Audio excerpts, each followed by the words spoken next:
السلام علیکم ورحمۃ اللہ وبرکاتہ۔ وعلیکم السلام ورحمۃ اللہ وبرکاتہ۔ آپ کا تعارف اور مشغلہ کیا ہے؟ میرا نام محمد اویس ہے، میں لدھیانے کا رہنے والا ہوں اور مکتب مسجد فاطمہ میں علوم دینیہ حاصل کر رہا ہوں۔ میں آپ سے چند سوالات کرنا چاہتا ہوں۔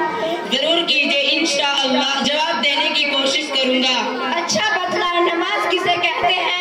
نماز خدا تعالیٰ کی بندگی کرنے کا ایک خاص طریقہ ہے جو اللہ تعالیٰ نے قرآن کے ذریعے اور ہمارے نبی محمد صلی اللہ علیہ وسلم نے حدیث میں ہمیں سکھایا ہے اور بتایا ہے۔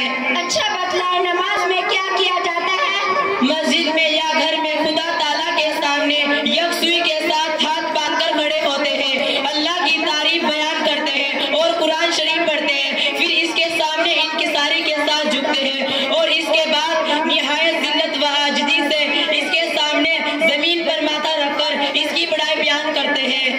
مسجد میں نماز پڑھنے سے خدا کے سامنے ہوتا ہے یا گھر میں؟ خدا تعالیٰ ہر جگہ موجود ہے، چاہے مسجد میں نماز پڑھے یا گھر میں، البتہ مسجد میں نماز پڑھنے کا ثواب بہت زیادہ ہے۔ اچھا یہ بھی بتلائیں کہ نماز سے پہلے ہاتھ وغیرہ دھونے کو کیا کہتے ہیں؟ نماز سے پہلے ہاتھ، منہ اور پیر کے دھونے کو وضو کہتے ہیں، وضو کے بغیر نماز نہیں ہوتی۔ نماز پڑھتے وقت پچھم کی طرف منہ کیوں کرتے ہیں؟ مکہ معظمہ میں خدا تعالیٰ کا ایک خاص گھر ہے جسے کعبہ کہتے ہیں، وہ ہمارے ملک سے پچھم میں ہے، اس لیے پچھم کی طرف منہ کرنا ضروری ہوتا ہے۔ اچھا یہ بھی بتلائیں کہ رات دن میں کتنی نمازیں فرض ہیں؟ دن رات میں 5 نماز فرض ہے۔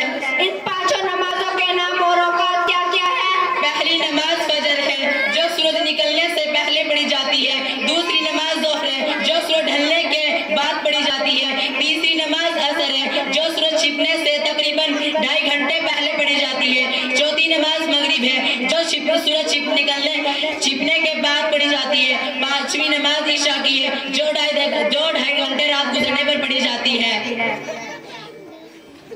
اکیلے نماز پڑھنے والے کو کیا کہتے ہیں؟ ایک ساتھ مل کر نماز پڑھنے کو جماعت کی نماز اور نماز پڑھنے والے کو امام اور اس کے پیچھے نماز پڑھنے والے کو مقتدی کہتے ہیں۔ ماشاءاللہ، آپ کے جوابات سے میرا دل باغ ہو گیا۔ اللہ تعالیٰ آپ کو عالم با عمل بنائے اور مسجد فاطمہ کے تعلیم و ترقیات عطا فرمائے۔